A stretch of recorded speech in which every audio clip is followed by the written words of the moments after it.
Hey, movie lovers, welcome back for another Anatomy of Movie here at Popcorn Talk. Today, we venture into horror. That's right, we're going to be talking about Halloween. No, not Halloween, Halloween. Come on, Halloween. You know what I'm talking about. Stay tuned. Welcome to Popcorn Talk, featuring movie discussion, news, and interviews. Popcorn Talk, we talk movies. And now, here's Popcorn Talk's Anatomy of a Movie. That's right, ladies and gentlemen.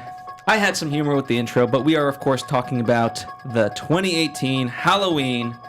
I have Demetri Panos here. Hey, movie fans, and hey, Phil. Hello. Horror fans specifically. Horror and Halloween fan here. Absolutely. I'm Phil Svitek. Missing in action is Marissa Serafini, but then again, she doesn't love horror anyway, so... she's decided to sit this one out. For those of you joining us for the very first time, let me introduce you to the show. We are going to be spoiler-filled. We assume that you've seen the movie.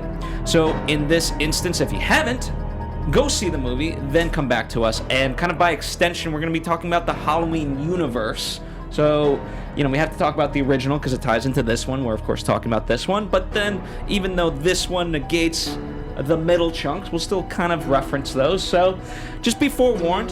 Some of you guys don't care about spoilers. Up to you. If you want to follow along, we have our rundown in the description. It's a little PDF that we provided for you for little nuggets that we don't quite get to on the show.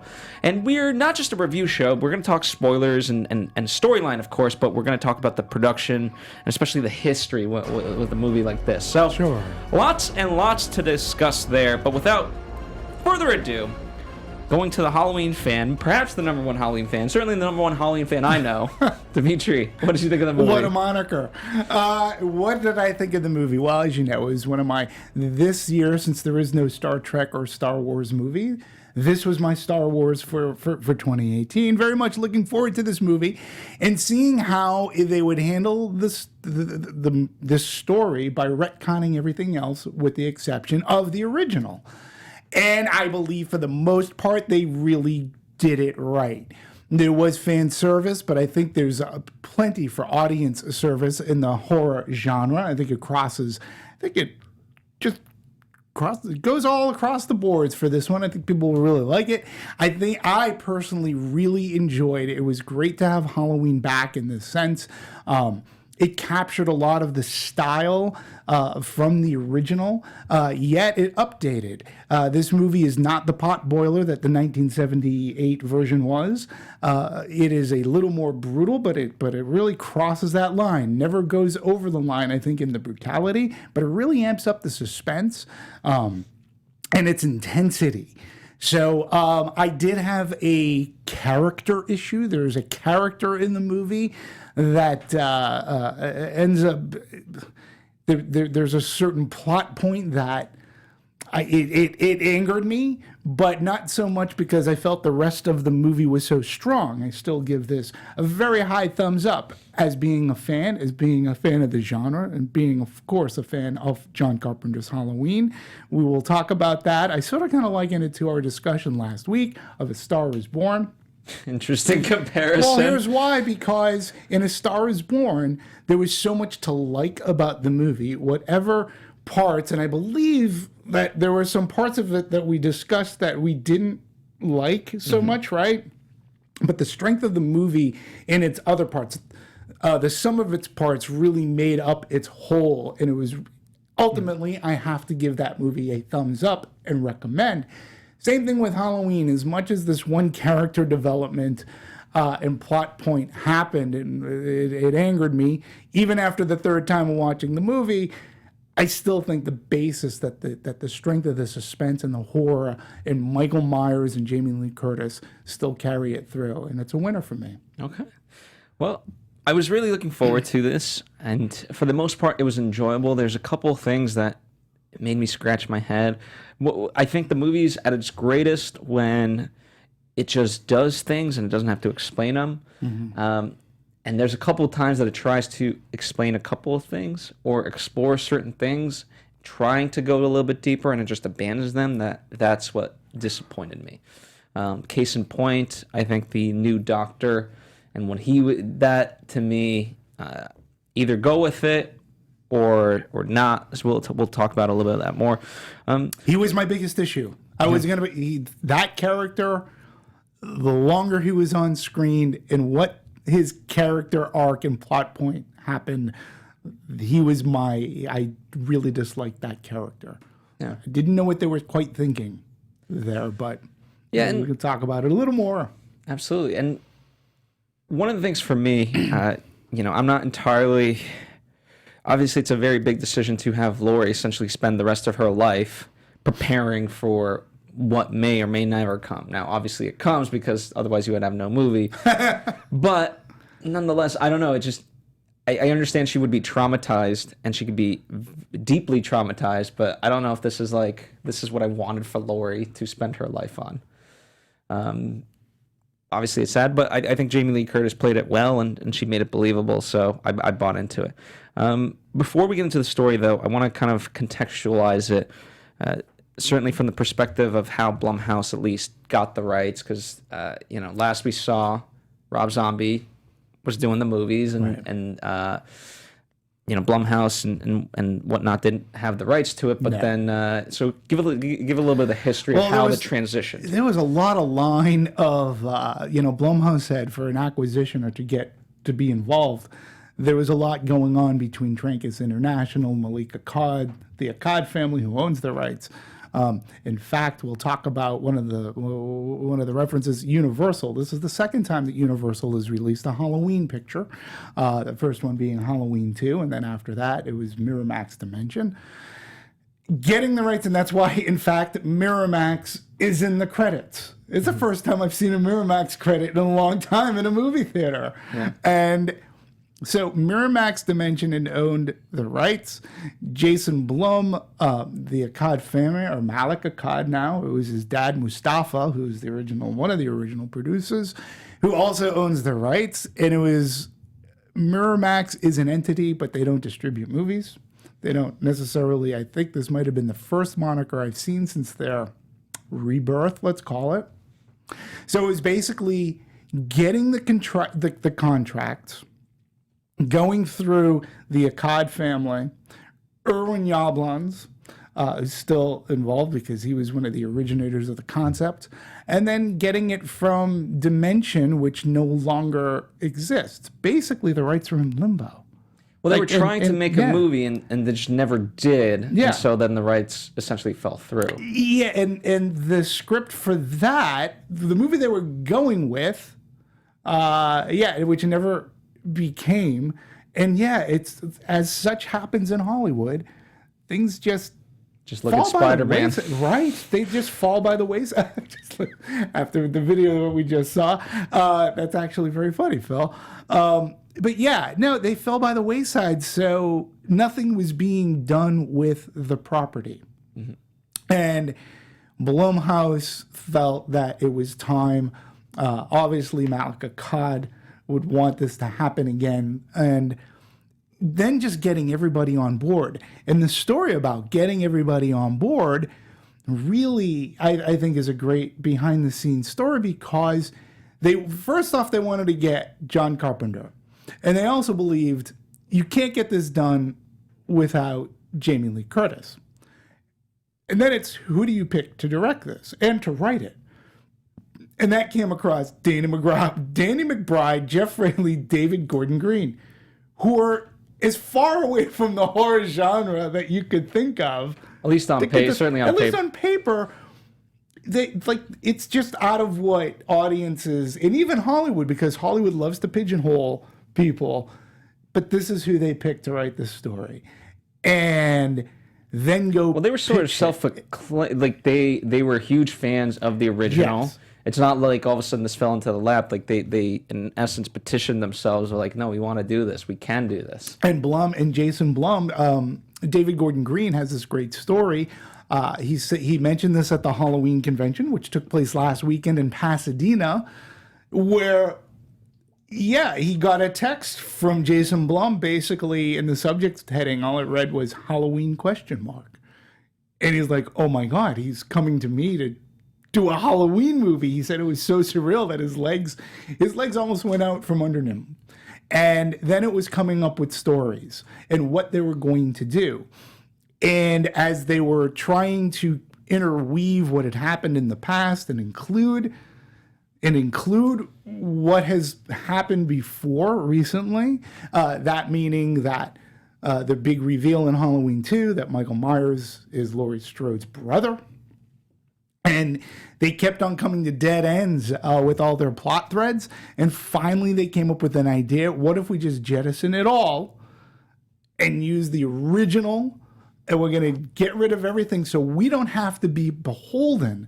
And the idea was what made the original Halloween, what has helped make it so successful is its simplicity. And we're going to start off with simplicity. We don't need all those other threads. And there they went. And they did their pitch. Blum loved it. They took it to Jamie Lee Curtis, who also really loved it. And they say their biggest thrill was talking to John Carpenter. And he ended up, his biggest caveat was, and this is really funny, he was on board and he said, okay, I'll be in under one condition. I want to do the music. And they're like, okay. So... yeah, it was just where all the stars aligned to get the rights, to get people on board with the story.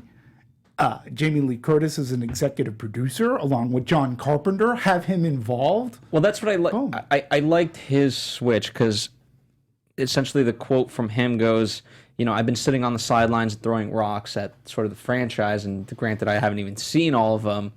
So I just kind of wanted to put my money where my mouth was. And yeah.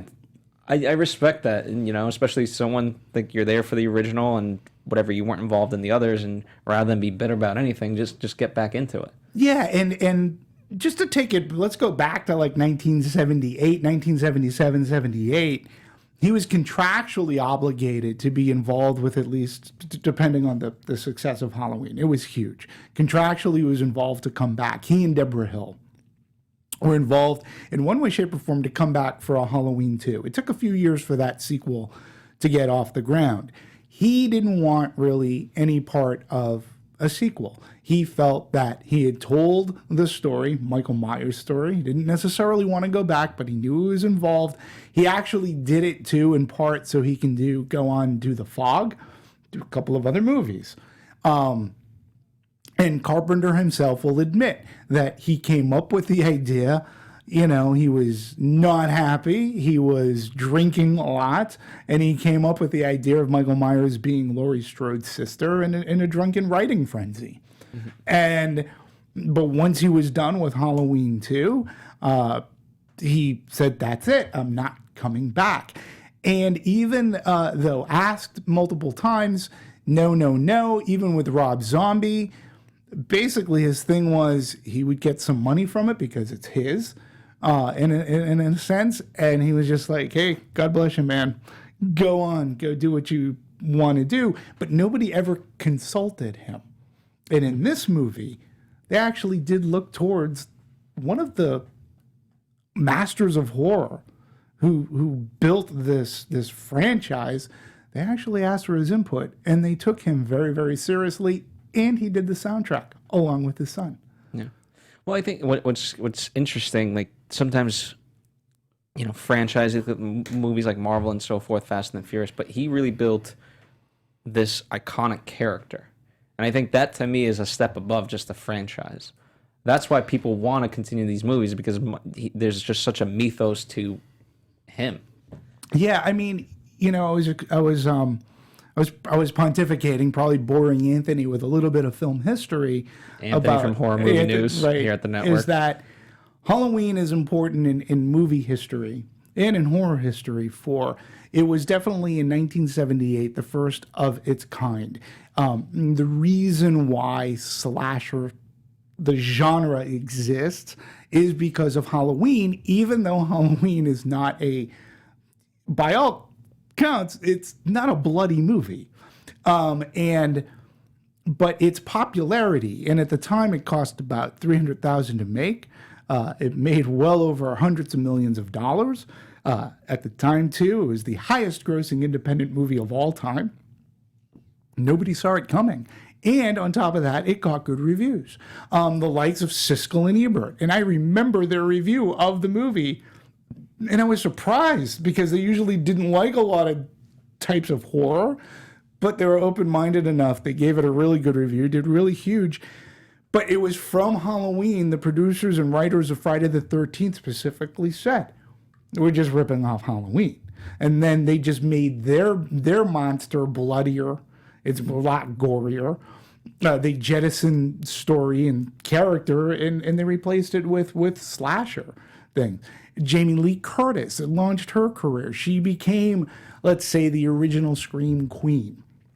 She was in other movies like The Fog with John Carpenter. She also did Terror Train, and then Halloween 2. She had to come back. And unlike most, the fact that she came back throughout the years to the franchise and wanted to be a part of it, and wasn't like, oh, horror. Because some actors get that way. They get their start in horror and then they move on and never to be seen or heard from in a horror movie ever again.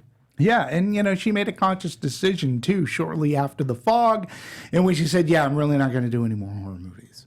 If I want a career, an everlasting career, I got to branch out."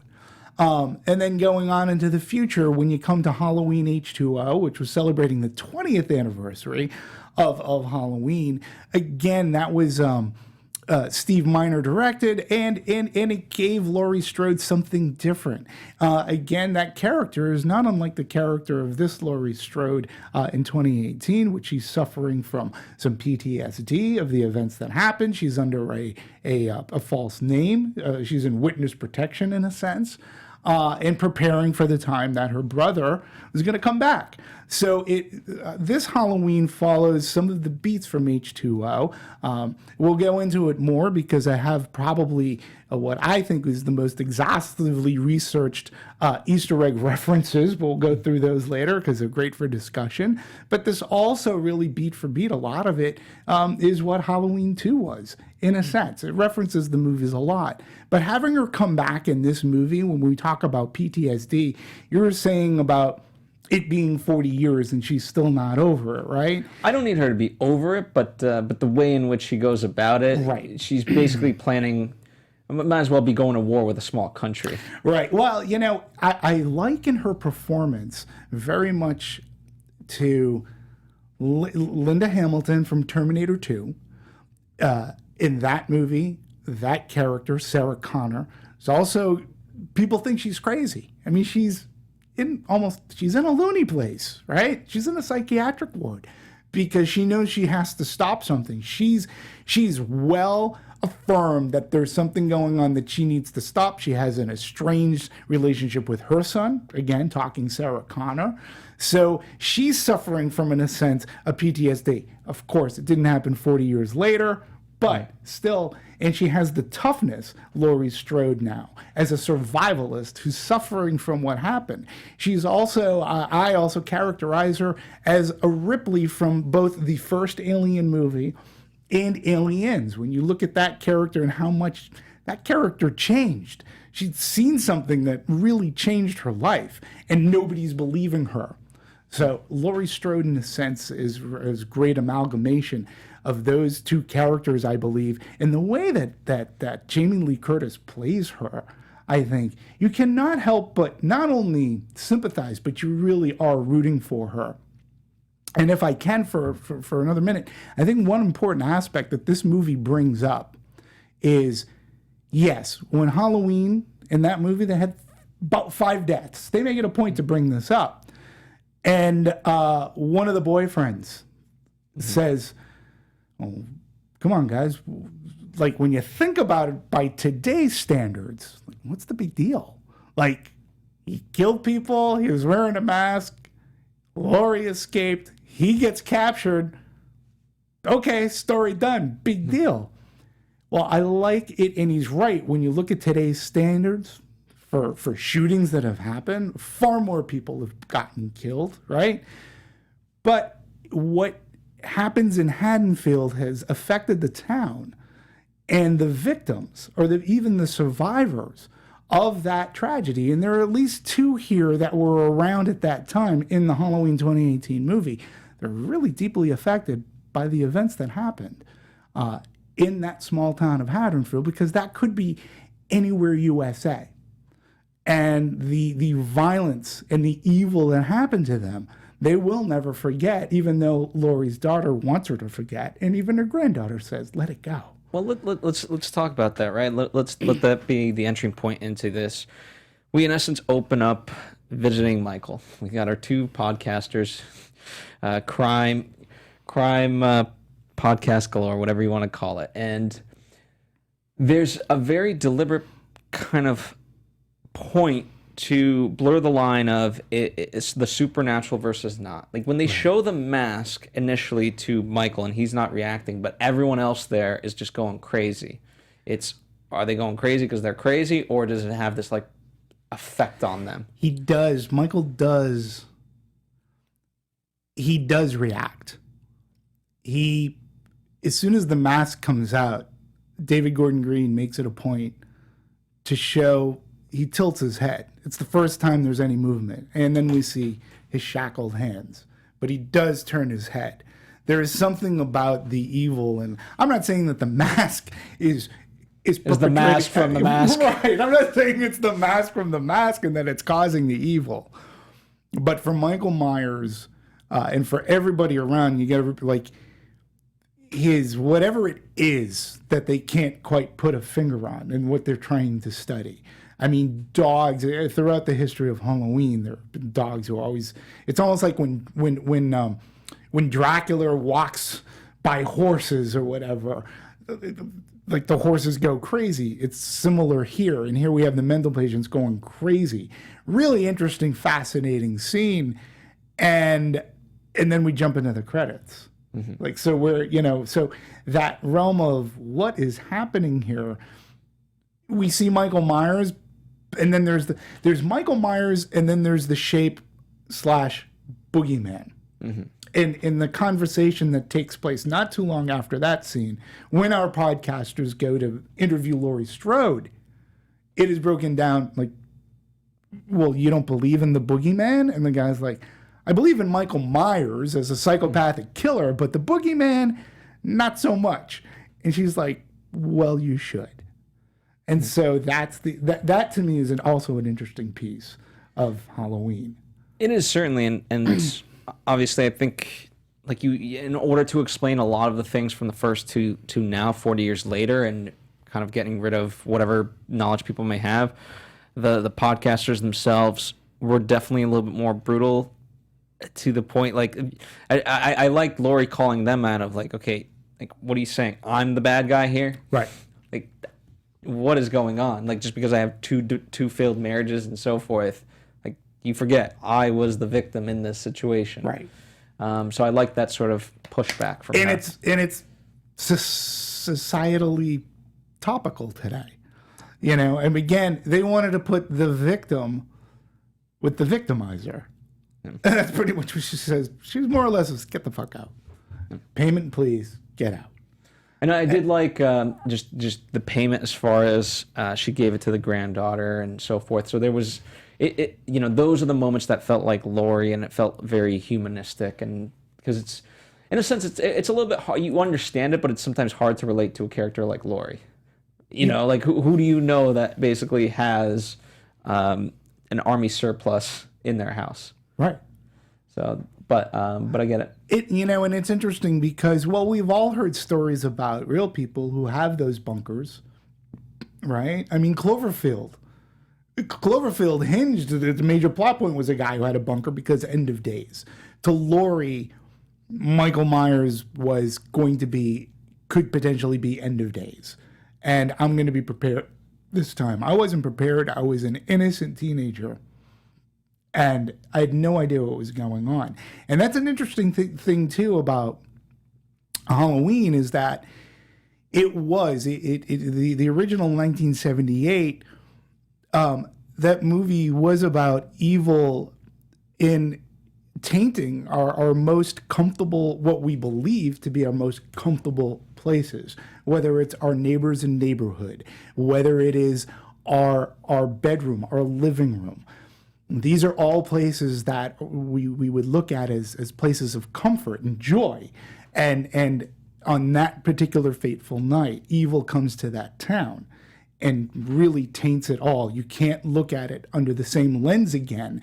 And Laurie Strode is a person who, she even says to her daughter, I don't know whether you're stupid or just ignorant. And her daughter's like, no, Mom, the world is, there's a lot of love in the world, Mom, and blah, blah, blah. And it's like, you should listen to your mom a little bit more, because I think what Halloween, at least the original, and even in this movie is, evil's in front of us. We choose whether or not we see it. And fair enough, but like in that sense, I think it's it's an interesting kind of perspective of the movie, because yes, Laurie's ready, but she's given up 40 years of her life. She has not lived. She might as well have died right then and there, because she's done nothing since. This one moment has defined her entire life thus far. Right. And even now, I'm not convinced that she's going to be over Michael Myers.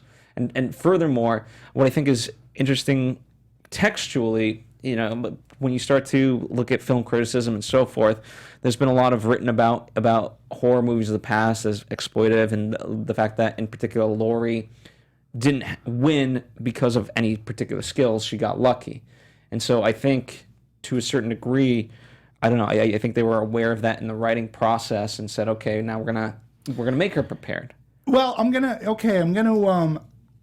I agree, but there is one aspect that Jamie Lee Curtis herself said, and that brought her on board for this version. And that is what she recalls from the original movie, 1978, is, you're right, she is a teenager, she's part of the honor society, she's the one who wants to do her homework, right? There comes a point towards the end of the movie where she's trying to protect the kids. And she says in that movie, do as I say. Do what I say. And she says it was at that point that the Laurie Strode character gets changed forever. That's when she goes from high school babysitter to a protective woman, and her life changes when she says, do as I say.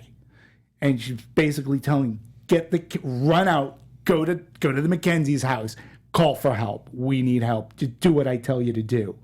And then from there on, when you think of the movie, when you watch the rest of that original movie, she is in survival mode. She is doing what she can in a world gone crazy, because she does not understand why this particular shape, this is chasing her. What has she done in life? Hence, we get the closet scene. She's doing whatever she can. She stabs him, pokes him in the eye, and it's survival mode. Loomis comes in, the good doctor. But it is that aspect that changes, and it carries over in this, because she also says it she says it when she's leaving a voicemail for her granddaughter. She even says, do as I say. Listen to me. So it's changed. And for victims, it's this type of a tragedy, no matter how, again, I don't want to belittle tragedy, whether 50 people, 2 people, 3 people, how it affects people, it can affect them differently. I like the take here, but you're right. She essentially died inside and went into this survivalist mode. And in her thinking, this is best for my daughter, I have to teach her to be prepared, because none of my friends were prepared for what happened. And I was the only one who saw this evil throughout the entire movie. None of my friends did. They're all dead. I have to be prepared, and I have to prepare my daughter. I think it's a very interesting take, and what makes Halloween, at least for me, such a rewatchable movie. Let me ask you this, kind of going to the middle of the movie. There's that line that she says, I prayed for him to get out. And then the sheriff says, be careful what you wish for, because essentially at that point, Michael Myers is out. And I'm still trying to process that line, because I understand the sentiment. But in that sense, like, again, like, I one of my issues with the movie is that it doesn't, if you're going to go this route with Laurie, you don't fully explore it, because, again, there is that duality between her and Michael where they really aren't different in that sense. they've both committed their life to a cause in essence, but for what purpose? One of the great things about the original is that you don't know why he's killing, certainly not them. And in this respect, like, I get why, from Laurie's perspective, she's preparing, but like ultimately, was he ever going to come? Like from that perspective, movie perspective, yes, Michael was always going to come back. Right. But from Laurie perspective, like, he's in like, yeah, I'm much more with the kid that says like, it's 2018, time to move on. And I get it, and I think maybe that's wishful thinking on my part for the character of Laurie. Well, I think for Laurie Strode, she understands, because there's that great scene where she gives her granddaughter the money. And she goes, I'll put it towards college. And she's like, fuck college. Get out and live. Like, she understands, at least the writing understands, that Laurie Strode has sacrificed her 40 years of her life and has done really nothing other than build a bunker and prepare for a potential encounter that may or may never happen, right? She sacrificed her life. She knows that that's not sane and or right. At least this is the way I viewed it. And she was like, just do something good. She goes, like, go to Mexico? She goes, can you imagine? And Laurie Strode's like, yeah, that's all I can do.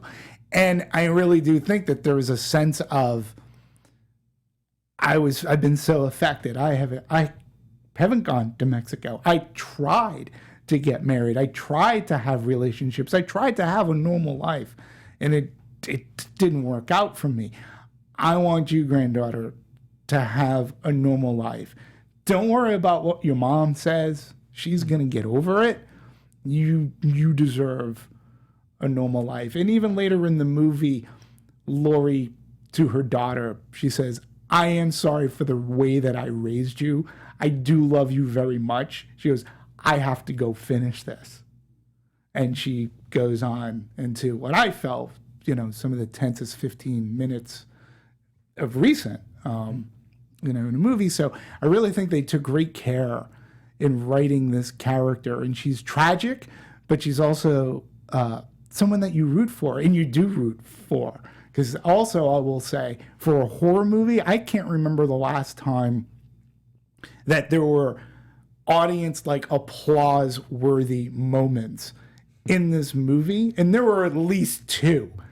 Well, I think that's what, if nothing else, the fact that you have three generations and you see the effect of all three. I do like that the granddaughter, Allison and Laurie, have somewhat of a relationship. It's not the best, but it's certainly far better than Karen and her.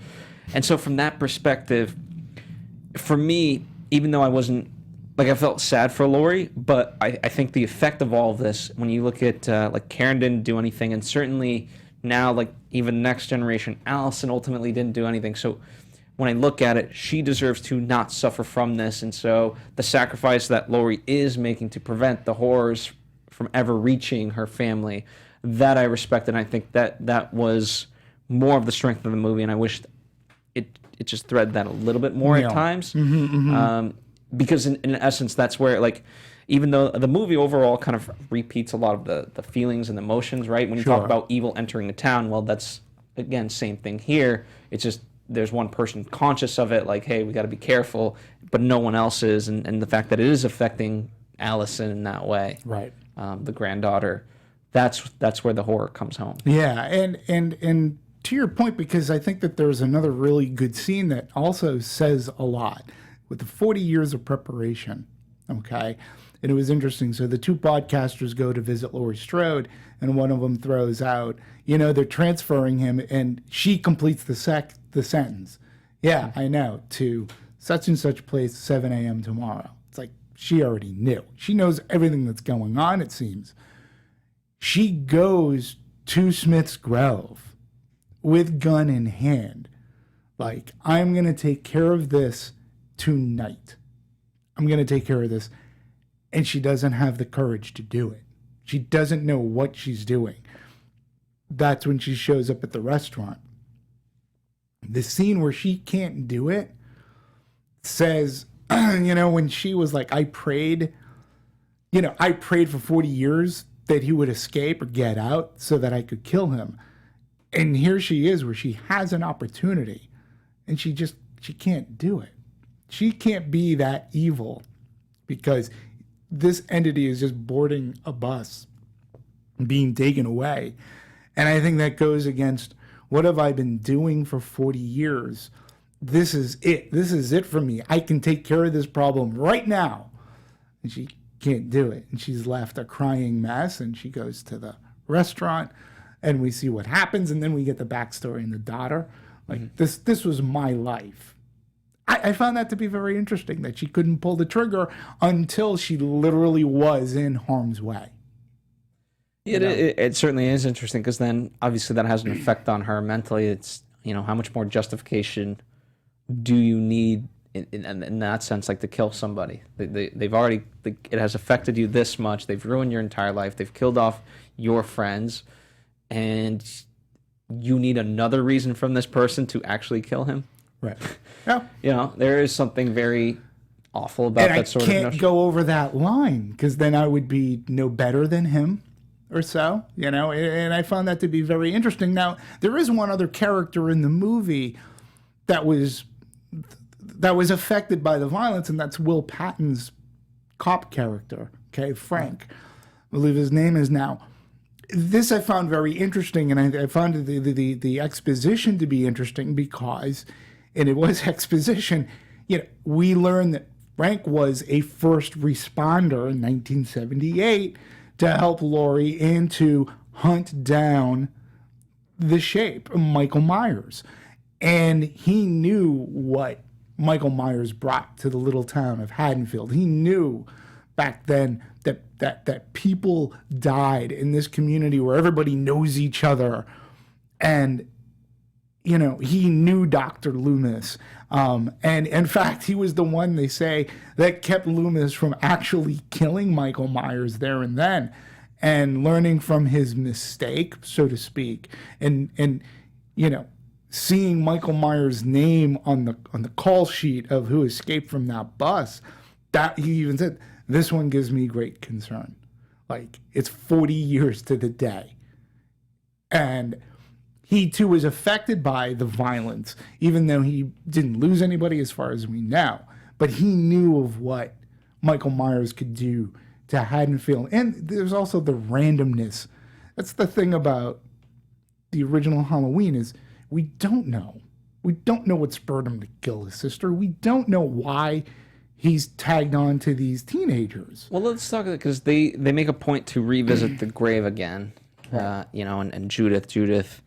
So they kind of try, at least movie-wise, to go down the well, but they never even if they said we will never know why Michael Myers killed his sister, but they never do that, and so they try to shroud it in mystery, all the while trying to solve it and do neither.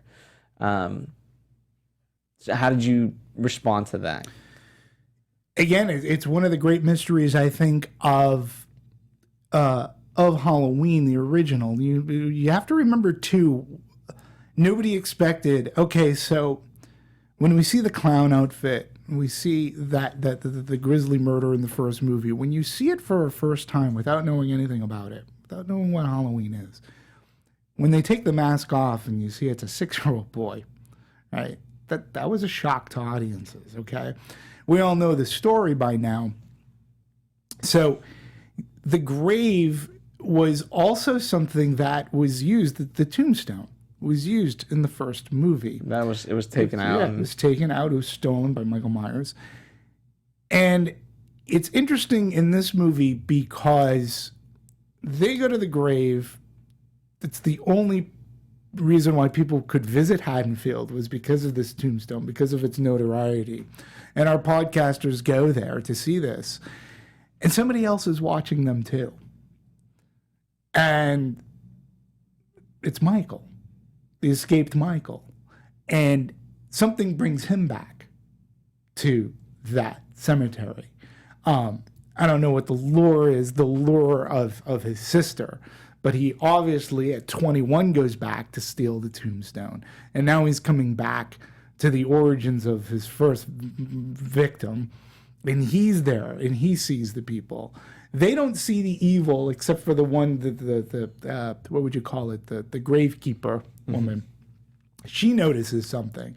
The other people don't notice the evil that's watching them see this grave. Is there an explanation? There was never an explanation. Dr. Loomis said it himself. It's like he's just pure, like there was nothing behind his eyes. I can't do it. It's just pure and simply evil. Let's talk about the plot point that you and I dislike them together collectively, because the new Doctor character, he's the one that's trying to push forward these explanations, and he's kind of the vehicle of it, and it never goes anywhere. And then the idea, like, a couple of things I thought could have happened, none of which happened, and maybe this is the statement the movie's trying to make. I don't know, but in that sense, why explore it at all? Was when they ran over Mike Myers and he takes the mask. I was like, is he going to take up the mantle? I was very curious about that. Like, did he do this? Did he study Mike Myers because he's so obsessed that he wants to be Mike Myers? And I thought that would have been an interesting perspective. Okay, no. Mike Myers is alive, and he's going to help him, and he's going to study him. At that point, to me, the movie could have been a lot stronger had you kept the Doctor alive to the very end. And he believed in something in Mike Myers that he could learn something, and then that's when he dies. But to have it happen so fast, I don't know. I didn't appreciate. What were your issues with my with the issues with the Doctor? A couple of things. First and foremost, he said he spent his life studying, and he was a student of Dr. Loomis's. They make it a point.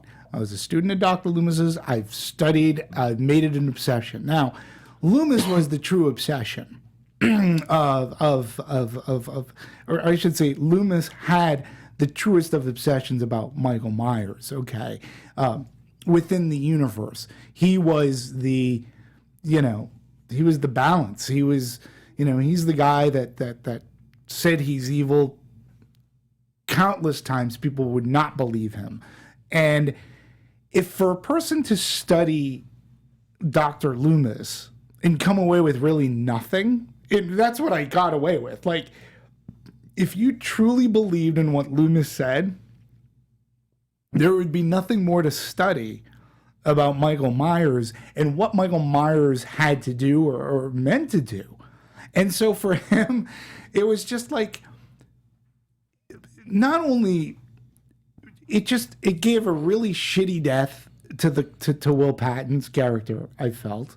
And then he makes then he makes the statement, so that's what it feels like, Michael. And I'm like, are you kidding me? Like, so this guy wasn't about Michael's pure evil. He wanted to study the evil, and if he really was a student of Dr. Loomis, he would have known that Michael is indescribable. It's just evil. You're not going to change it. There's nothing to study about it. Loomis's thing, and there's a great thing on the tape, terminate. Termination is the only thing that I can suggest about this thing. And then you got to incinerate it. But this Doctor was like, oh, there's so much that we can learn. And that's the other crazy thing, too, when you talk about a Doctor. He was ruining his observation because he wanted to take Michael Myers and literally put him in front of Laurie Strode. And let's see what happens. And he also said, almost enviously, Loomis was the only one to see the animal uncaged. No. I want to do that. That's a different thing from Laurie Strode, who says, yeah, I want him to escape so I can kill him. I want that out of my life. Loomis was the only one. And now he has this opportunity. And when he kills the cop, listen, number one, you couldn't have a Loomis type character in this particular movie unless there was a way to either get the character out of the way halfway through the movie or you kill him, because ultimately this movie is the story of Laurie Strode and Michael Myers. And when go ahead. Well, just off of that, right? I think it could work. Like, if, I think it would have been an interesting turn where Loomis helps her at the original one. Now he tries, like, she has a shot to kill Mike Myers, and he gets in the way, and she's like, get the hell out of the way right now. I am going to kill you. And she kills him because he doesn't get out of the way. I think that, that would have been, to me, that would have been just something stronger with the character. Yeah, I just think I personally think the character just wasn't strong. And he was an idiot. He really, for a character, like, as I said, who claims that he studied with Loomis and he read everything and he's made it an obsession. Loomis made Michael Myers an obsession and nobody listened. He makes Michael Myers an obsession, but for different reasons. He wants to see why Michael Myers kills. He wants to see him out in the open and do this.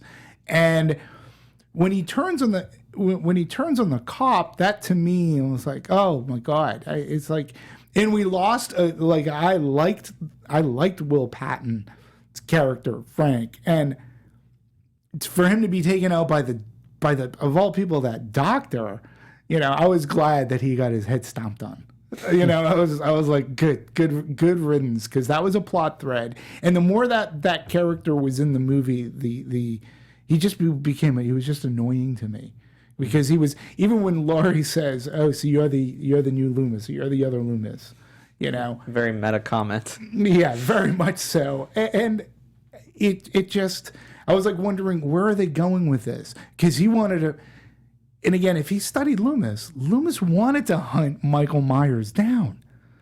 This guy was like, oh no, we're going to capture him because more studying need be done. Well, it's been, like, to your point too, if Laurie's done this, more studying, what's there to study? He is who he is, and he's not, obviously he hasn't changed in 40 years as well, where Laurie has changed. Yeah. I feel. But he was the weakest character for me in the entire movie. Certainly, and that's, and in an odd sense, it's a weird feeling for me, because I disliked him, but then still to have him killed off in the middle, I felt like, okay, well, you had him be such an importance, now you took him away. Yeah, and then he tries to be Michael Myers by putting on the mask, and that was silly to me. But he never does. Yeah, he never does anything beyond that outside of kill the cop. Yeah. It was convenient. It was convenient to get those characters out of the way, because ultimately they couldn't be in the rest of the story. Ultimately, it comes down to Michael and Laurie needs to do this partly on her own, and I think the movie builds itself up with family. And so ultimately those characters were either going to be written out in some way, whether they were maimed or injured and they couldn't go on, or killed. So from a script writing, I understand why they died. It's just the execution. Yeah. Listen, if we're going to talk about killings, I thought the babysitting portion of this, that those were some great kills. First off, I love the little boy. And oh my God, he's in the movie for 8 minutes, and he was fantastic. Yeah, he's like, I ain't going up there, send his ass. Yeah, that was the funniest part. He goes, I'll go up with you. No, send Dave. Send Dave to go up there. Yeah. Kudos to that kid, by the way. He was in... that kid was great. He was in Blockers, one of my favorite movies of this year, and so now he kind of plays the... Who was he in Blockers? He played the same stoner kid that went out with John Cena's daughter. Yes. Yeah, so. And that's the thing, too. I actually sort of kind of liked the kids here. Like, especially those, like, they seemed, unlike Rob Zombie's version, these kids seemed more typical kids. They could swear without it being over the top. They're just being kids. And that little kid was, he was hysterical. He was just great. Yeah, I really enjoyed it, and yeah, I actually had a bit of sympathy or empathy for the victims. I wish Allison's boyfriend would have gotten it, but that felt like a cheap plot point too. Like, just, of course he's kissing on some other girl, but I do want to talk, because when you talk about Easter eggs, like, this was in a sense Easter egg galore. Yes. Number one, the fact that we never see Dave actually die but he's stabbed and just left to hang, much like the guy from the original. I have that. Like I said, I have an extensive reference and Easter egg-ish thing. Give us these specifically. I'll give us a. Well, I want to do it. Well, okay. We want to do Easter eggs because I had a couple of cool things about production too, and about John Carpenter. But we could start off with Easter egg-ish. Yeah, because I'm curious to know beginning to end. Because even if you know, like if you know the original Halloween, the fact that it's Bob. Yeah, the whole Casper ghost costume, right? And everyone's like waiting, like, okay, it's gonna be Michael, and they for the true fans, they subvert your expectation because it's not him underneath. Right. So that's another Easter egg. Yes, but the ghost. And what I like is that it plays against expectations in that respect for the and for the people that haven't seen, let's say, the original or don't know the full lore or whatever. It still plays very nerve-wracking because either way, you don't know. Until you know, you don't know. I didn't realize that David Gordon Green's penchant for suspense and intensity until watching Halloween. He knows that craft. He knows his craft. And that scene in particular, when you have the cop going in and just seeing the ghost. Did you notice the pumpkin in the fish tank? I did. Right? And what's great, what I love about the setup is great, but it's not. He has a certain knowledge too, right? Yes. And so it's not like suspense for the sake of movie magic. It's character driven. Yes. And we also know that this character, because he is for lack of a better word, he is a first responder to the bus crash, right? And we see he's looking at carnage, and he's a guy that's like, whoa. He's seeing stuff that's frightening him.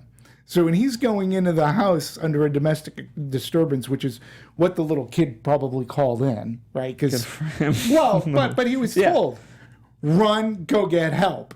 And he runs out and he calls the cops. He gets somebody to call the cops. Domestic disturbance. He's the first guy on. He knows Michael Myers is loose.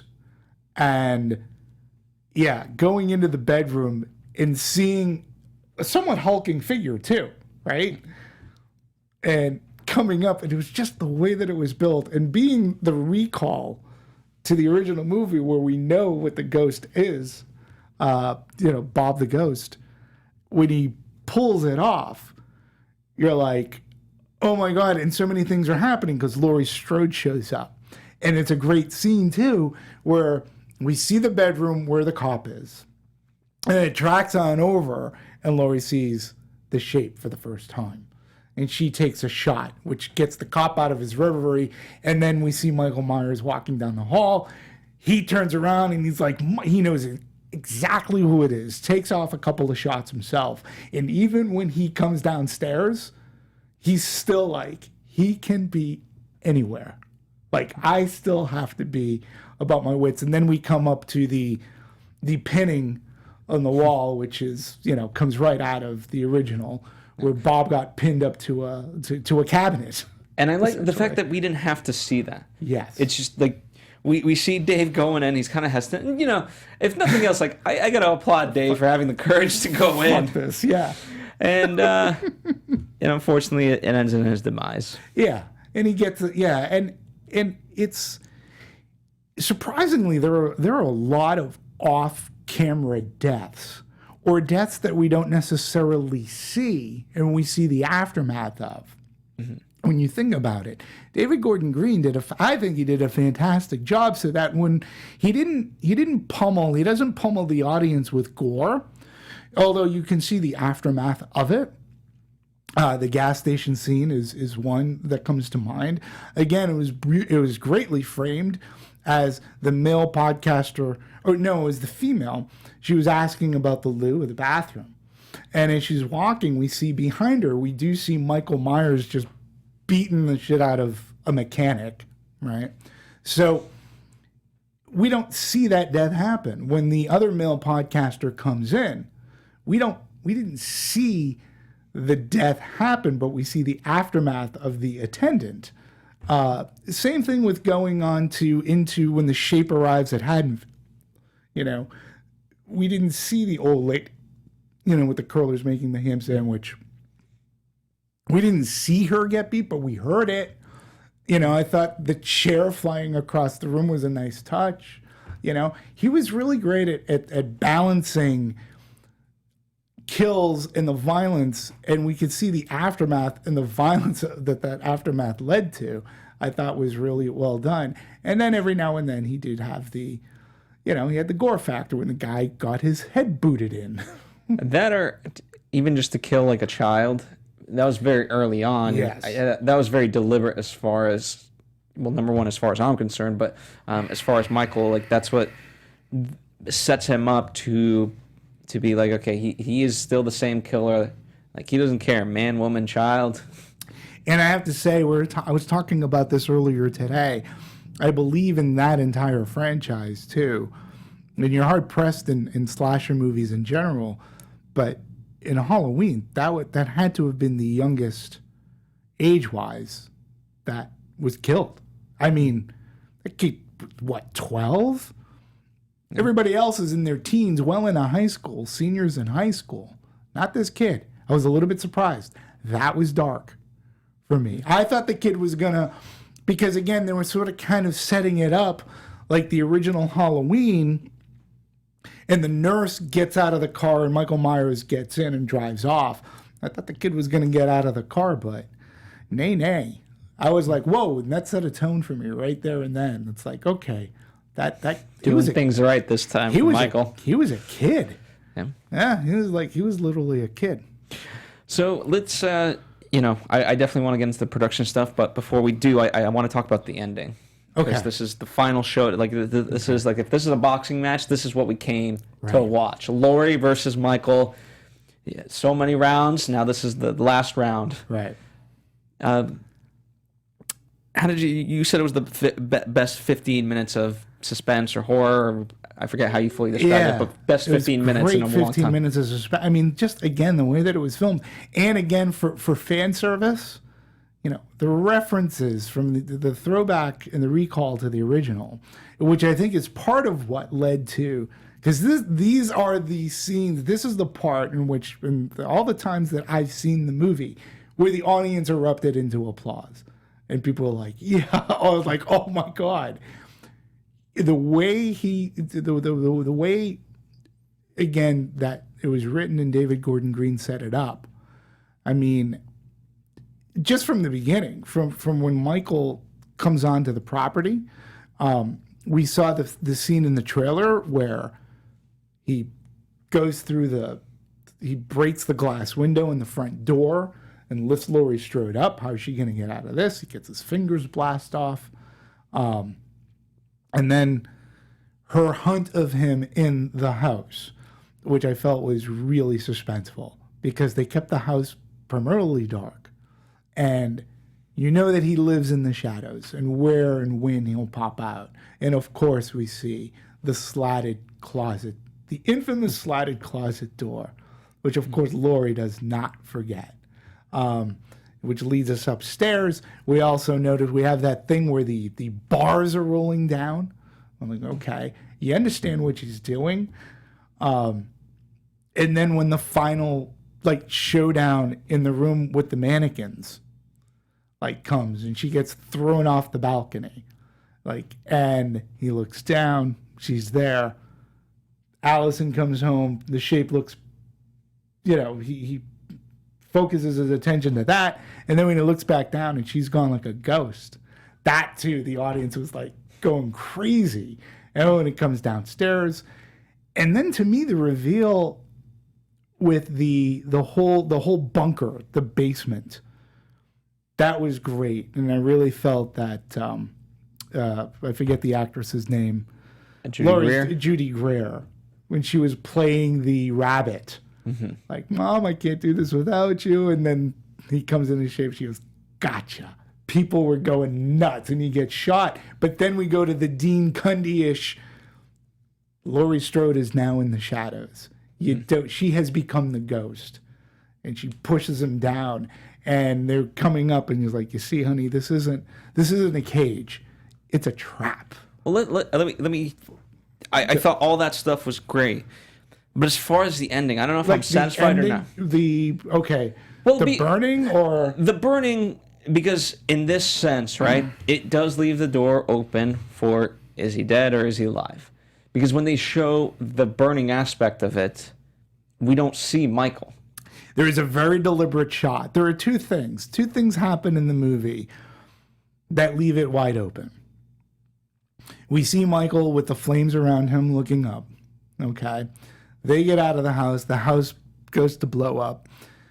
Then we go back to the bunker, and there's a very deliberate shot where the camera is what would have been a couple of steps behind where Michael would have been when we last left him. And that was at the stairs, looking up at the bars, watching them flee. And when we go back to that shot, there is no Michael Myers. He's just not there. Okay. And then at the very, very end of the movie, as the credits are over, it is deliberate that we hear the breathing from behind the mask of Michael Myers, which leads me to believe that they were leaving the door open for Laurie and Michael's next adventure. In that respect, like I just, if something felt special, like this is gonna be the final showdown, and because I love Laurie so much, I just wanted her to win, and this is her goal, is to kill him. And so for her to just put everything in flames, like it goes back to Halloween 2. Everything, the hospital went to flames. He survived. It's a direct. To me, that's one of the many beats that this movie takes from Halloween 2. Also, don't forget from H2O. H2O ends on a very definitive, like in an extremely definitive ending, where Laurie Strode lops off the head of Michael Myers with an axe.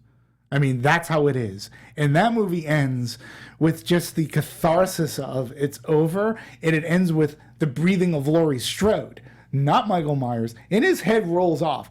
You can't get any more definitive of an ending, but damn, those writers sure came up with one of the stupidest ways to bring Michael Myers back for Halloween Resurrection. But H2O has as definitive of an ending for the Laurie Strode story that you could ever have in a movie. He got decapitated. Well, I'm not. The point is, I'm not trying to watch that movie in order to make a happier ending for me because of the, I just, for him to live, I think, look, they've talked potential of sequel. Does Jamie Lee Curtis come back? We don't know. I mean, her wound, she did get stabbed with a pretty big damn hunting kind of a knife. But what was it then in that respect? Like, I get it. I get the commentary of you never know how life's going to go. Life's unpredictable. Right. Evil can come from any moment. Sure. Life's not fair type of stuff. Laurie dies. But in that sense, I want my movies to be a little bit more. And like, what is Laurie's life worth? She spent 40 years trying to kill him. And if all she gets out of this is just death and he lives, pretty shitty. I don't want to live anymore if that's the case. I don't disagree, but you also think about how the first movie ended. First movie does not end on a good note. You think it does, but it doesn't. This movie ends at least on a more positive note, and the way I also looked at it too was her granddaughter Allison. Her granddaughter Allison held on to the knife. She did what her grandmother didn't do throughout all of the original Halloween. She was always dropping and throwing away her weapons. I really thought that it was an interesting, and they freeze frame it too on that scene. So we see daughter, mother, granddaughter, see the three generations. And the granddaughter who helped them escape by stabbing Michael Myers with the knife, she still has the knife in her hand and it's still clutched there. Her life is forever changed. Right? The daughter's life, too, because she was sort of a jerk to her mom. I get it. You didn't have the childhood that most people did. You were taken away by child services. I could get the anger, but your mom was right to an extent. So it's just hard to see. You know what I mean? It's like, okay, even if you were right, a clock is right twice. A broken clock is, a broken clock is right twice a day. Yeah, absolutely. So I get it. It ends definitely it's open ended, and I think after the box office results, at some point we will be dealing with a sequel. And listen, I think it's Blumhouse, so whatever the sequel is, I still think that it'll be character and story driven. And who knows, maybe they'll get Danny McBride and company back to work on the sequel. Who knows? I don't know. Well, and before we talk about all of that, let's shift gears and talk about production. Sure. I am quite amazed that they were supposed to start shooting in October of 2017. They didn't until pretty much the end of January 2018. Right. That's a pretty fast turnaround time. I believe it was 24 days. Yeah, 24 days. Which is pretty quick, It's in indie terms. I mean, it's kind of on par. Usually, you get maybe like 30 days for an indie movie. Roughly 10 million budget. But the speed at which they were able to work, and 24 days, they got a lot done in those 24 days. A lot, like a lot. And David Gordon Green even talks about the efficiency. He even said, we've talked about it on Anatomy of a Movie many a time too, where directors who've worked with bigger budgets and then they come down to smaller budgets, they have to think differently, but they use their time so much more efficiently in getting the shots done. And David Gordon Green says, he goes, I had this, we couldn't spend a lot of time doing certain things. Like we just had to shoot, we had to think about this, how it was going to be filmed and this. We didn't have the luxury of budget and time, so we just approach it differently. And I really, you're right. When 24 days and then putting the movie together. I will say this, from a production standpoint, and again, this is something we talk a lot on this show, is the marketing and the trailering, right? I have to say, we'll always say, oh, there was another trailer that had a scene that wasn't in the movie, right? I think this Halloween 2018, as far as its marketing went, I think it was so egregious there were so many scenes that I had seen in marketing, whether it's a trailer, a television spot, whatever, an online thing, that just weren't in the movie, period. I saw different versions of scenes that never made the movie. This movie did have reshoots. That word had gone out. They did a lot of reshoots. They did a lot of reshoots in June, in particular because of responses to certain things. So they did that. One of the we'll talk about those, but one of the funny things I find, so the first movie takes place in Pasadena, not story-wise, but location-wise. This one takes place in South Carolina. So Illinois is interchangeable. Well, outside of the first two movies, which were shot locally, the remainder of the movies were shot. One was shot in Utah. They were shot all over. Many places doubled for Haddonfield, Illinois, which doesn't exist anyways. Yeah, but Illinois certainly has an architectural style Absolutely. that is not evident in the movies, but neither here nor there. No. So, and we never see the Myers house, which I'm assuming they just trashed, but it is here in good old Pasadena. All I can tell you is that I have pictures in front of the original Michael Myers house, and it is in Pasadena. It is a Pasadena historical landmark, actually. Look at that. So, but you were saying that we were talking about the reshoots and so reshoots and things, and we talked earlier about John Carpenter himself having input into this movie. So, one story that David Gordon Green had said at the convention, and I found this to be really fascinating, was they had originally scripted and were planning on shooting, and by planning, they were building the sets. They were going to do a prologue and take us back to 1978. And they were going to show Michael Myers being captured. And they had it all written out. In fact, they were building the house that had the balcony for which he goes over. And John Carpenter looked at the script, read it, and he said to him, "Get rid of it." And David goes with well, no, we're going under the assumption, and I get it. There's probably a lot of people who probably never have seen Halloween. And he's like, it doesn't matter. John Carpenter was like, it doesn't matter. You're wasting time. You're also wasting money because you don't need it. Like, people will watch it after, and if they haven't watched it, they will go back and watch it after. The way you have this scripted, they don't need it. It is unnecessary. They listened to him. They stopped filming. However, they did repurpose the house that they built. That was Laurie Strode's house in the woods. So it still had the balcony, which allowed them to do that great recall from the original movie regardless. So in a sense, they got their reverse prologue shot, and they were able to still use the house that they built specifically for one scene that was jettisoned from the movie. I thought that was pretty cool. And again, they listened to John Carpenter. I felt if there was a prologue, it might have been sort of cool, but highly unnecessary when you think about it after watching the movie. Yeah, I don't think you need it. Sometimes your instinct is to over-explain, but you don't need to. Not always. No, not at all.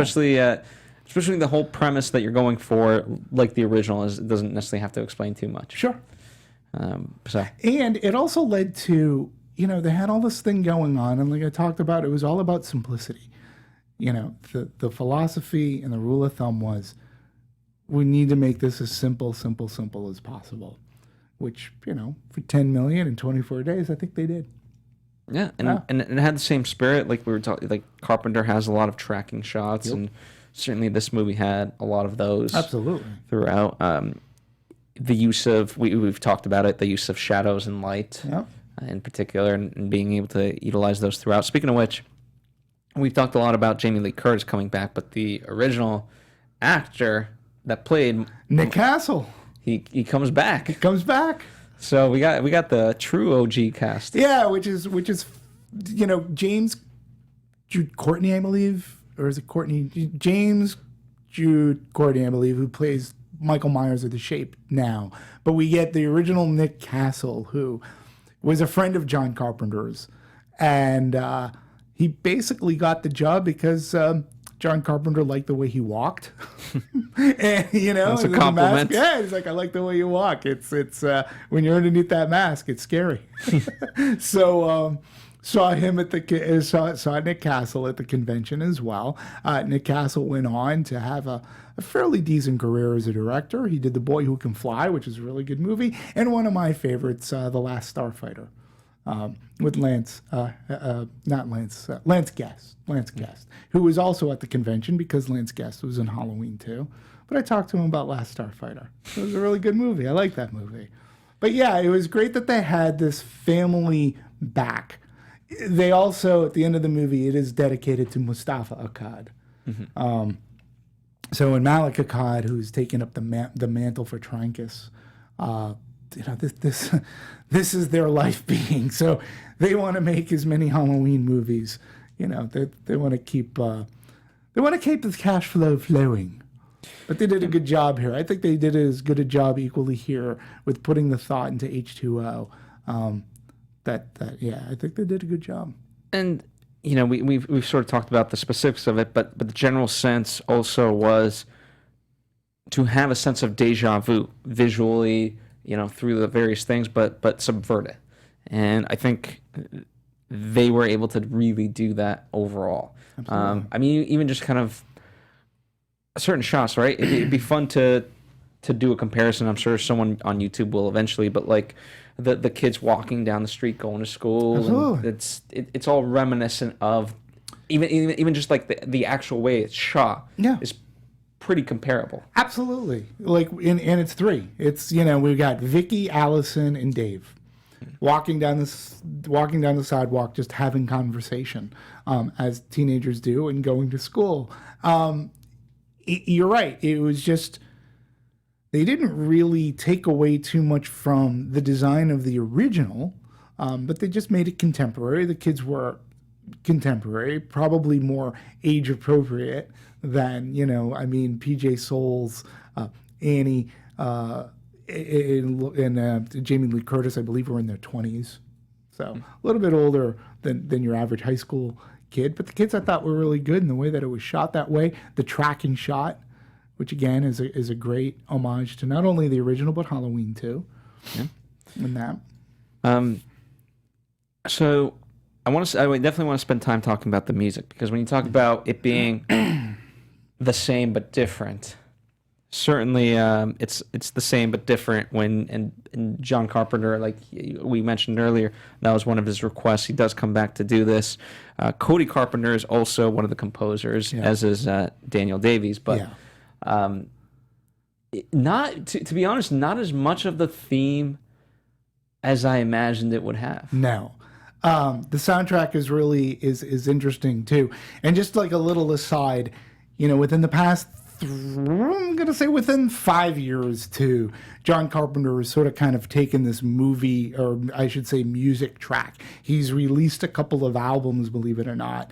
One of them is an anthology of his movie soundtracks and scores. Another one is called The Lost Soundtracks. And they're cuts that could have been songs used in his movies, but they're not. They're original tracks. And he tours. He is touring right now. He'll be in Los Angeles on none other than Halloween. So he tours, and music has always been it been a part of his life. In fact, Nick Castle, and Wallace, Tom, I believe it's Tommy Wallace. He directed Halloween 3, and he also worked on Halloween. They're all friends. They're all, in a sense, musicians. So they all played music together. So music's a big part of him. Throughout the years, he collaborated with this other gentleman by the name of Alan Holworth, who I actually saw in concert during the Halloween convention. It's just very interesting because a lot of the movie is, for lack of better words, it's almost like EDM.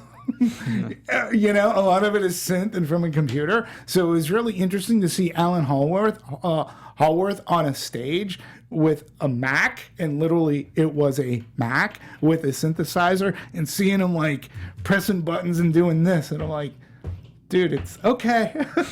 Yeah, when are you gonna do this and have us all get up and dance to the theme of Prince of Darkness? But yeah, what he does here in this soundtrack, which is very interesting, yes, he repurposes the Halloween theme. It is the Halloween theme, right?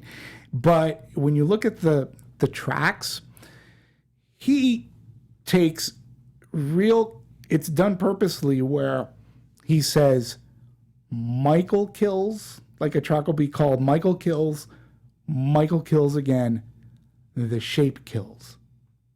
The shape returns to Haddonfield. And there's a definite line in the movie where we go from Michael Myers until he puts the mask back on and he becomes the shape. Yeah. And he goes, and the tracks are different. And then he repurposes, and we get the end. There is the final track of the soundtrack is called Halloween Triumphant. Mm-hmm. Listen, if you're a fan of John Carpenter and his soundtracks, and the soundtracks are pretty, I have a lot of them.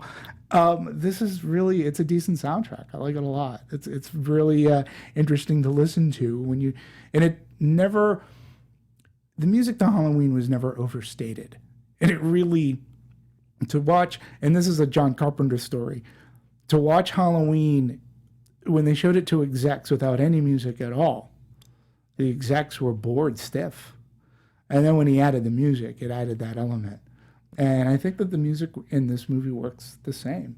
I think it does, so. But the first movie, they kept going to basically 2 to 3 tracks, or maybe they had some variation, right? But overall, it was there, and the chillness of that first one came from the repetition. Mm-hmm. This one, for me, didn't have as much repetition. Right.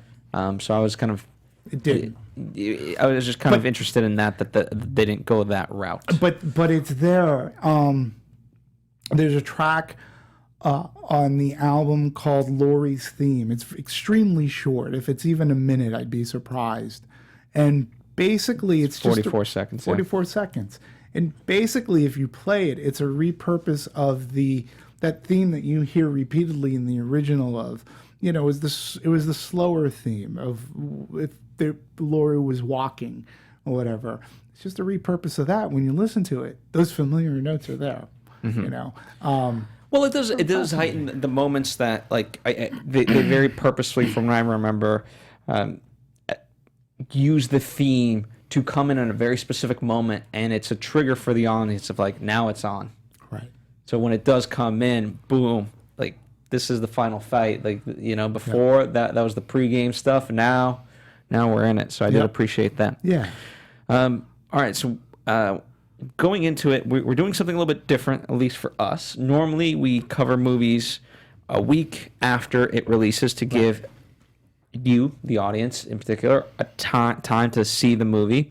We're doing it basically on the day that it releases, the morning that it releases. So, but the good news is, a lot of you have already seen the movie, as according to box office numbers. Yeah. Right now, I have an estimated 7.7 million from Thursday night previews. Yeah. Going in all weekend, an estimated $60 million, which they've been wrong about these sort of predictions in the past, but I think, if anything, that might be a little bit lower than perhaps it does. I think it's going to over-index. The only thing that I can see taking away from it is, believe it or not, we're especially here in Los Angeles, baseball playoffs are still going on, and they've been huge in the ratings. And here in Los Angeles, you can bet that the Los Angelinos are going to be rooting for the Dodgers. They may not be going to the movies tonight and or tomorrow to see how their team fares. And a lot of people do watch that, and those do actually take a hit on people going out. It's not just movies that take a hit, but fine dining and such. Bars obviously make money. So it'll be interesting to see. Personally, I do think it's going to over-index whatever they have. Yeah, I won't be surprised. I mean, this is one of those movies that it has an 82% on Rotten Tomatoes thus far, and I haven't seen the cinema score, but I imagine at its lowest it'll probably be an A-. At its lowest, I think so too. I also think they picked a great release date because not only are you going to have this weekend, you're going to have the weekend going into Halloween. So you're going to have really decent midweeks. You'll have another good second weekend. Well, there'll most likely be a drop, but it won't be an off-the-cliff kind of a drop. There's not a lot of movies coming out next week that I think will compete. No. Hollywood has gone back to not releasing horror movies like on Halloween. That was a big contention. I can bore you folks with stories about the release pattern of Saw, right? But it's not a big, which Blumhouse actually repeated when they came out with Paranormal Activity. But you're going to have the weekend prior to Halloween. So you'll have Friday, Saturday, Sunday, and then you're going to have Monday, Tuesday, and I wouldn't be surprised that some people would go on Wednesday. So I think the hold on this movie is going to be really strong. Listen, and they're going to make their money back. They're going to do really well. For a $10 million, it was probably 30 to 40 all in advertising, marketing, and such. They did a hell of a job, and they marketed the hell out of this movie. Well, it's the 40th anniversary, essentially. Yeah. And the cast was all over it, and they were everywhere. From Comic-Con to Toronto, where it debuted, and it got really positive, strong word of mouth out of Toronto. So I think it's gonna do really well. Yeah, I think. I'm excited to kind of see. Unfortunately, all we can do is kind of speculate at this point, and in hindsight, in the comments section, we'll get to really kind of confirm. But that's what makes this show great, is that we, in essence, start the conversation, but you at home, you get to continue it with us. We do enjoy your comments. We enjoy what you have to say, and continue to do so, even if. When I'm floored by you guys, 6 months down the line after we've done a certain show, you guys are still commenting once you've caught up on a certain movie. Obviously, we would prefer that you watch the movies in the theater, but whatever the case may be, like that's fantastic. Right. Yeah. So what, I agree. What were you going to say? No, I was going to go. I wanted to go over some of the references and Easter eggs Yes, let's do for it. our fans. So I did this whole thing, and I'll try to nutshell it as best I can, but just starting from the beginning of the movie, when our podcasters go to that prison, right?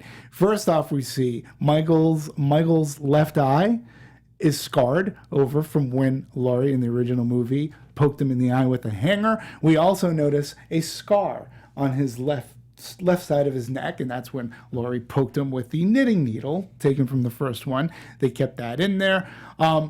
Halloween 2 is, I think, very heavily referenced in this version, starting off with things like the kids talking about, wasn't he your grandmother's brother or something? And they dispel that right away.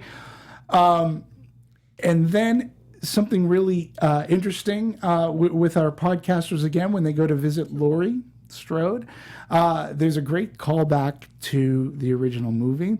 And it's in the dialogue where they say he's being transferred. He's going to live out the rest of his days in this hellhole. And Laurie Strode says, well, that's the idea. That's complete lift from dialogue that Dr. Loomis has when going to transfer Michael Myers, and the nurse says, what should I give him when we go up in front of the judge? And he says, Thorazine. She goes, he won't be able to stand. And that's the idea. So there was a complete direct lift. Then one of my favorites is the classroom scene. Yes. The classroom scene in the movie was brilliant because such a direct lift from the original movie, from where Laurie is in class. They're talking about fate. She looks outside, there's Michael Myers, but in this Did they movie, talk about Viktor Frankl in the first one, or was it just Destiny and Fate? I forget. it was Victor Frankenstein, I believe. I forget who, they were talking about the fate of, no, that was in H2O. They were talking about Frankenstein. Yeah, it could have been like, because Laurie, who wasn't paying attention, gives the right answer about fate being the elements of the earth and such. And Allison in this movie looks out, and it's her grandmother standing and just looking at her. Then we go, she gives her the money. However, did you know the voice? We never see the teacher in this movie. You know who the voice was? I do not. It's PJ Souls They- from the original movie, which I think is awesome. So she does the voice of the teacher. So then we've got the original Halloween.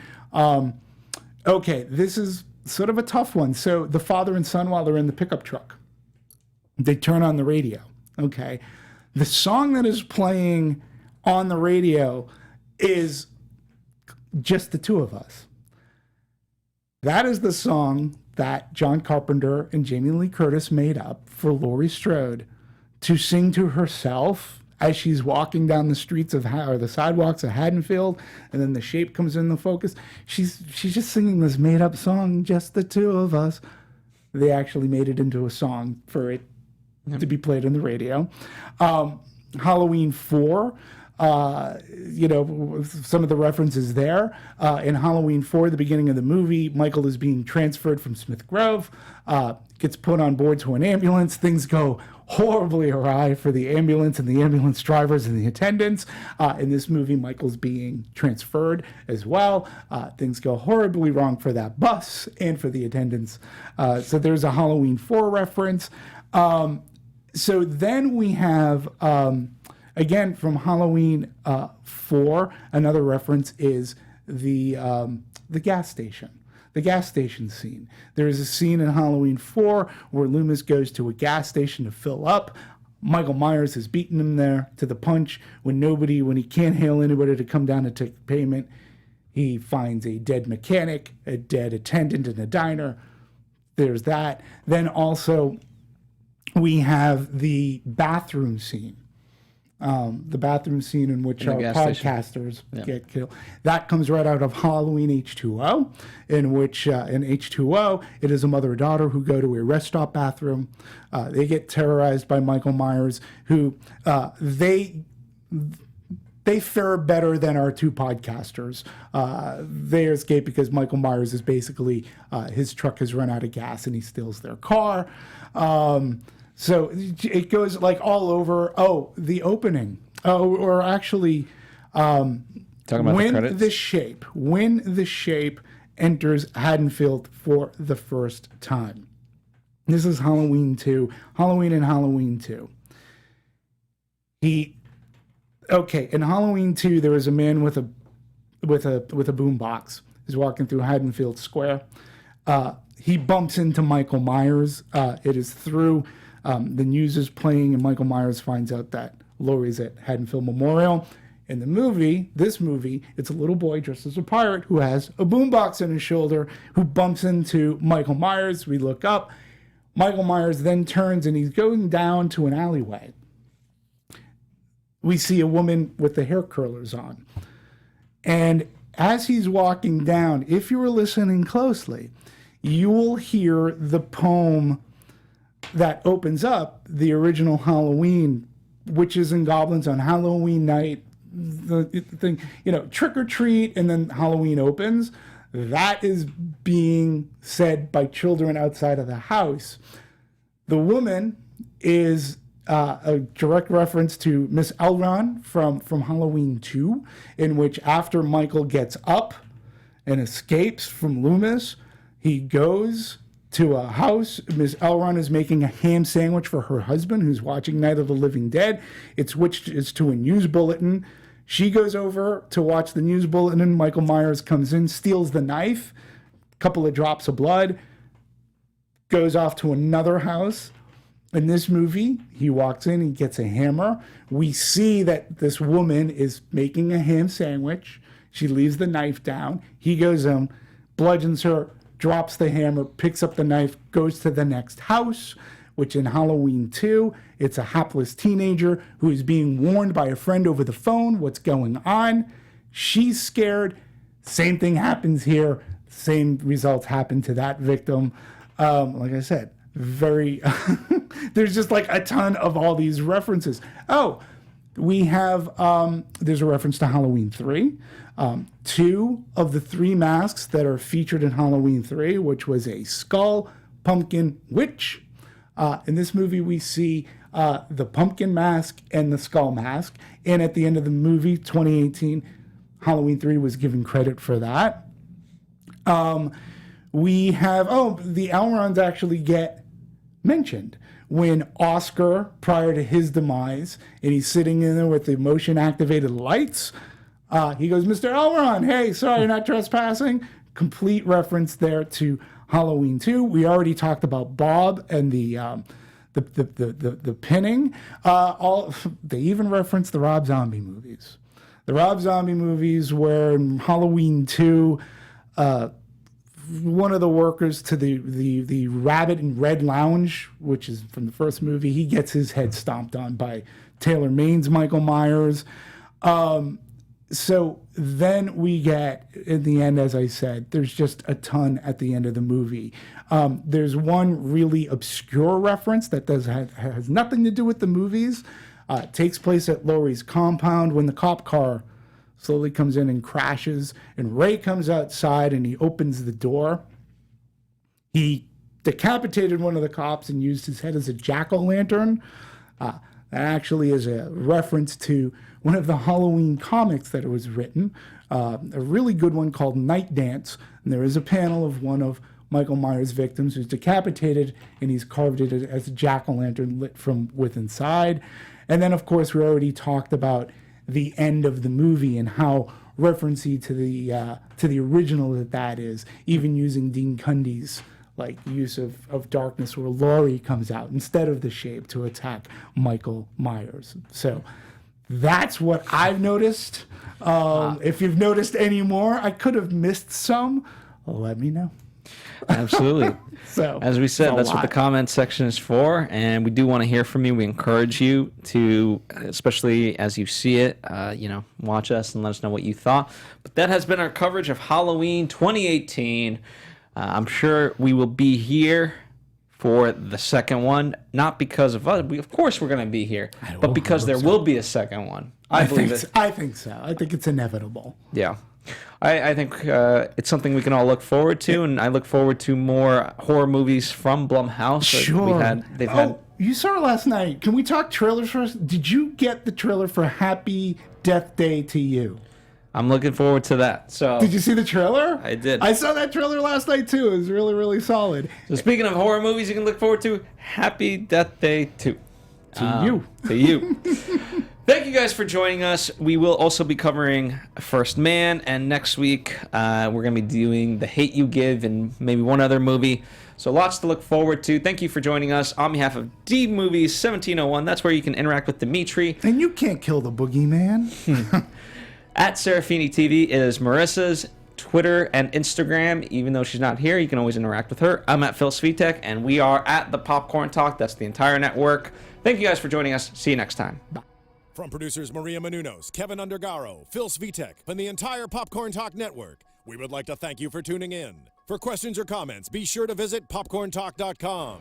I'm Sir Richard Wentworth, and this has been a presentation of the Popcorn Talk Network.